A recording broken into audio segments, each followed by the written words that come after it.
Warm welcome to you here on TV News Hour.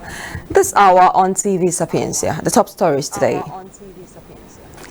The transmission company of Nigeria has appealed to host communities to take ownership of power infrastructure and help curb the rising incidents of vandalism on its transmission towers. U.S. President Donald Trump said Monday today he would launch a major investigation into his 2024 election rival Kamala Harris over celebrities who backed her failed run for the White House. And in sports, Nigeria's presence at the 2025 World Athletics Championships in Tokyo continues to grow as Temitope, Adeshina and Godbless secure their places at a prestigious global event following standout performances over the weekend in the United States of America. My name is Chioma Vicchukwemeka. Now the news in full. The transmission company of Nigeria has appealed to host communities to take ownership of power infrastructure and help curb the rising incident of vandalism on its transmission towers. The regional manager of TCN Port Harcourt region, Mr. Abba Anyebunam, made the appeal during a sensitization program held for youths from Ahoda East and Ahoda West local government areas in Ibu-Ehuda, River State. A statement from the agency revealed this yesterday, Sunday. Now, this appeal comes hours after the transmission company said it has contracted the services of 3 contractors to reconstruct 3 collapsed towers along the 330 kV Kainji-Braining KB transmission line. Anyebunam warned that the continued sabotage of national power infrastructure was undermining not only local development but also Nigeria's broader socio-economic progress. He said recent incidents, including vandalism of 20 transmission towers along the Ahoda-Yenagoa line in July 2024, led to a total blackout in Bayelsa State for over 4 months, severely disrupting businesses and livelihoods. According to him, the ongoing campaign across TCN's Port Harcourt region aims to raise awareness and promote community-led efforts in securing transmission infrastructure. Away from that, we move right now to education, where the personal assistant of President Bola Tinubu on special duties, Kamaruddin Yusuf, has pledged to sponsor the university education of Miss Adetutu Osoba, who scored 309 in the 2025 Unified Tertiary Matriculation Examination. Osoba, who will turn 17 in 2 months, had sat for the UTME in 2024, scoring 265, but failed to secure admission into the University of Lagos, UNILAG, to study business administration last year. Determined to gain admission into UNILAG, Osoba reapplied this year and improved her score to 309. Yusuf said he decided to sponsor the Abeokuta local government area Ogun State indigene after being impressed by Osoba's resilience and determination to pursue university education. In addition to the scholarship, the presidential aide also paid Osoba's hostel and tuition fees at a popular fashion academy in Lagos, where she's currently honing her tailoring skills while awaiting admission. Now, speaking on the development, Osoba, the first of 3 children in a family of 5, said she was overwhelmed by the recognition and support following her UTME performance. Now, away from that story, we move to Borno State, where the state governor, Professor Babagana Zulum, has announced an ongoing review of counter-insurgency strategies in collaboration with the federal government in response to the recent resurgence of attacks across parts of the state. Now, speaking in a statewide broadcast on Saturday at the weekend, Zulum reaffirmed his administration's commitment to bolstering local security architecture, improving intelligence gathering, and providing frontline security personnel with the tools they need to combat insurgency effectively. He added that the President Bola Tinubu and service chiefs had given assurances of support to Borno in addressing its persistent security challenges. Zulum also stressed the importance of reinforcing volunteer forces such as the Civilian Joint Task Force, local vigilantes and hunters. He said governments would continue to improve community-based intelligence networks and early warning systems. The governor also addressed the water scarcity affecting Maiduguri and its surrounding areas, attributing the crisis to the destruction of vital infrastructure caused by last year's catastrophic flood. Zulum announced the reconstitution of the Anti-Social Vices Committee to curb rising criminal activities in Maiduguri. including violent crimes and social disorder. He called on citizens, traditional rulers, religious leaders and civil society groups to support peace-building efforts in the state as part of a spiritual response to the ongoing crisis. Governor Zulum called on Borno residents to observe a voluntary fast today, Monday, May 19, seeking divine intervention for stability in the state. Still in security, troops of the Nigerian Army 6th Division have arrested 38 suspected oil thieves and destroyed 28 illegal refining sites in a series of coordinated operations across the Niger Delta region. The Army also recovered over 700,000 liters of stolen petroleum products and destroyed several locally made boats used by the suspects.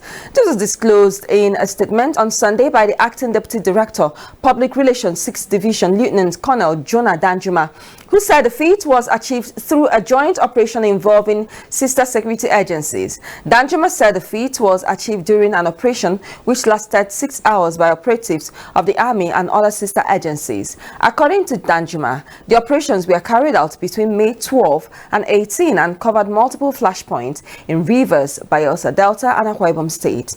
During the operations, the Army said troops traced an illegal connection seated directly on a wellhead at Ozochi Forest. Now, follow-up operations in the area led to the seizure of over 200 sacks of illegally refined automotive gas oil, that's AGO, 300,000 liters of stolen crude stored in ovens, and 300,000 liters of AGO already refined. The President Bola Tinubu on Sunday officially declared open the 22nd edition of the National Sports Festival tagged Gateway Games 2024 holding in Abeokuta, the Ogun State capital.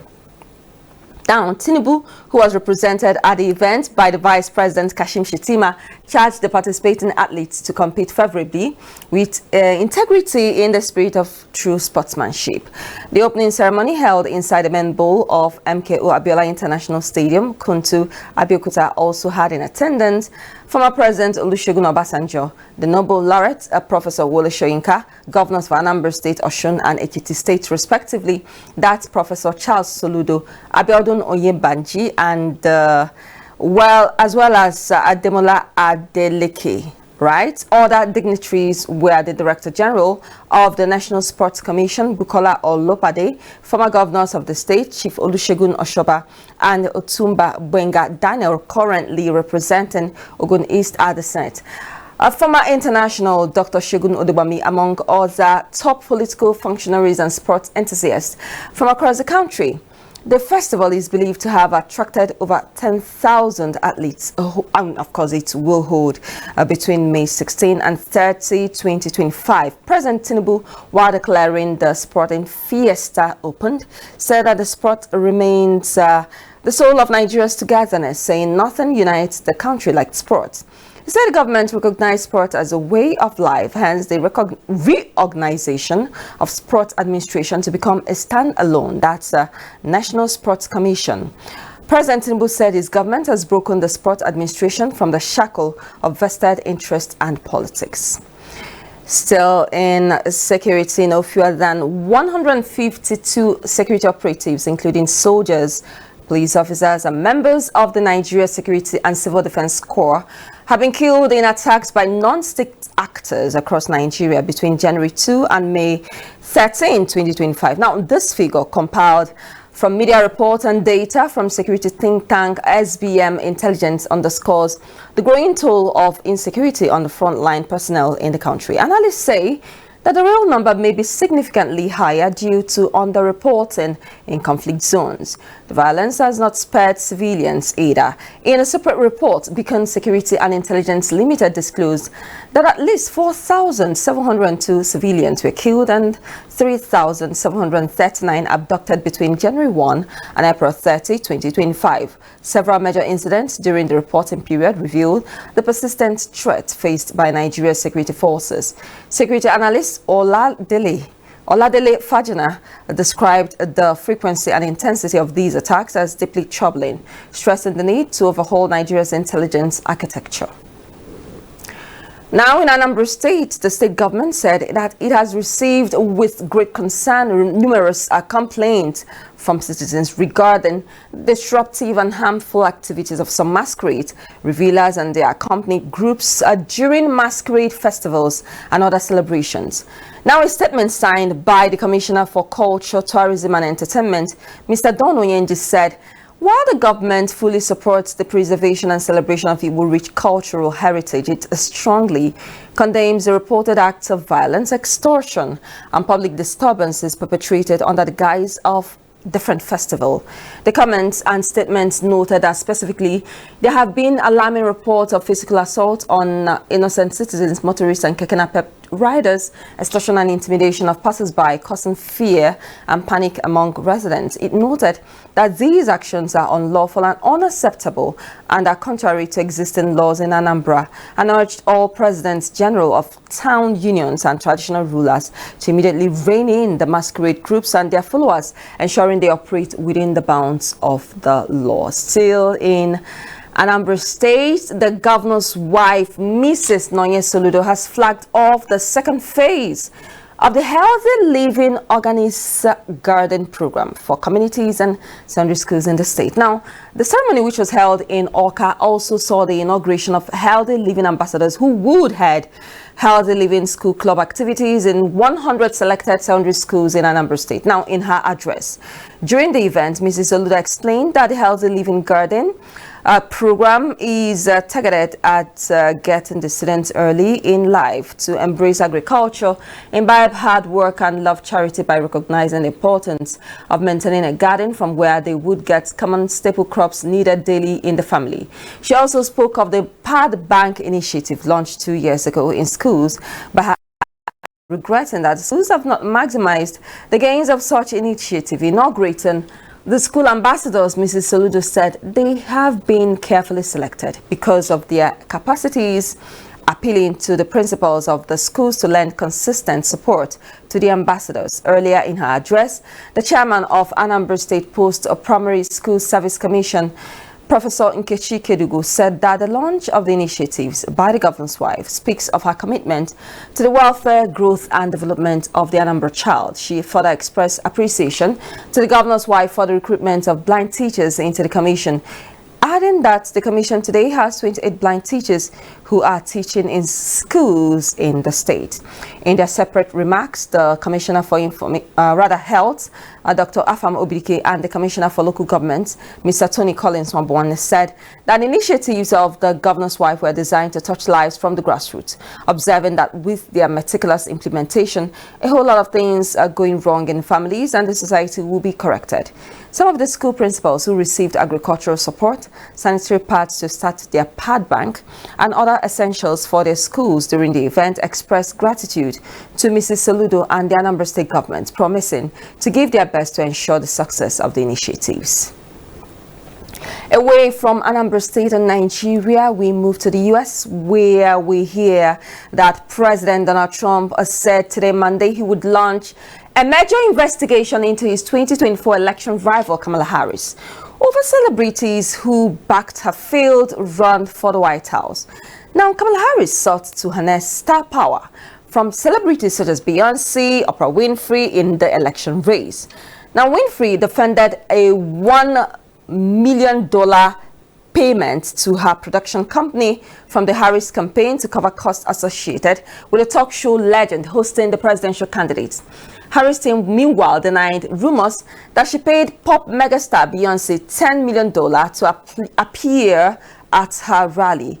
The Harris campaign listed one endorsement-related expenditure for $75, that's $1 million, in its financial report to an environmental advocacy group. Trump, who won the election comfortably, received scant support from the entertainment industry at large, but tapped into a targeted subset of well-known hyper-masculine influencers, including podcast host Joe Rogan. Now we move to the world of sports, where Nigeria's presence at the 2025 World Athletics Championships in Tokyo continues to grow as Temitope Adeshina and Godbless secured their places at the prestigious global event following standout performances over the weekend in the United States of America. Competing for Texas Tech, Adeshina equaled her personal best of 1.97 meters to claim gold in the women's high jump at the Big 12 Outdoor Championships. Her winning mark also set a new meet record and met the automatic qualifying standard for the World Championships scheduled to take place in the Japanese capital from September 13 to 21. The 26-year-old's result not only confirmed her return to top form, but also placed her among the elite jumpers expected to contend for honors in Tokyo. On the track, Godbless, representing Louisiana State University, delivered the season's best performance of 11.06 seconds in the women's 100 meters final at the Southeastern Conference Outdoor Championships, finishing second behind South Carolina's and Jamaica's Ford, who clocked the same time for gold. Godbless time meets the World Championship entry requirements of 11.07 seconds, earning her a second individual event slot at the Tokyo meet.